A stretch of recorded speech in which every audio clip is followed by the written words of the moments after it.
tua yang mengajarku arti. Ingat kenduri, ingat rumah Abang Jamil.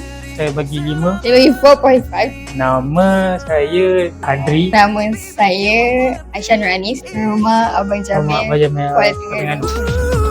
You're the mystery selama ini tersembunyi. You are the mystery yang melengkapi.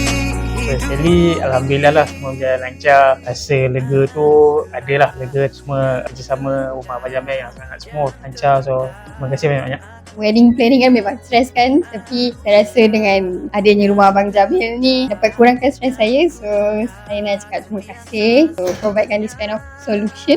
Saya rasa bagi saya flow sangat smooth dan sangat senang untuk difahami lah. Even before majlis pun ada brief, and even masa majlis tu sendiri pun ada kru lain yang banyak assist korang. So tak adalah lost sangat bila orang macam tak tahu, tak ingat flow. So yang tu yang paling power lah saya rasa from rumah Abang Jamil. Saya nak pujilah yang management teratur lah daripada guide from the rehearsal. So on the day itself, ada brief lagi sekali kepada all the key person. So saya rasa majlis ni berjalan dengan lancar.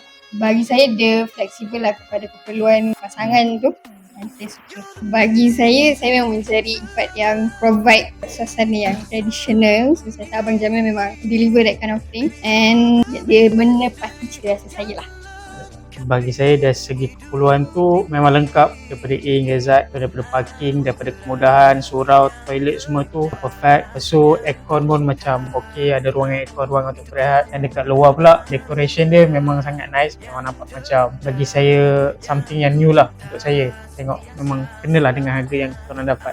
Let's say in the future ada kawan-kawan yang nak kahwin kat Terengganu, memang saya akan recommend kat sini lah. Saya yakin semua pasangan ada kerja masing-masing kan. So dengan adanya rumah Abang Jamil ni memang saya boleh cakap saya tak fikir apa sangat. Benda yang saya kena fikir untuk wedding tu memang sikit je. So dia sangat-sangatlah memudahkan. And then saya rasa apa yang saya dapat in return tu memang berpuas hati dengan apa yang korang bayar.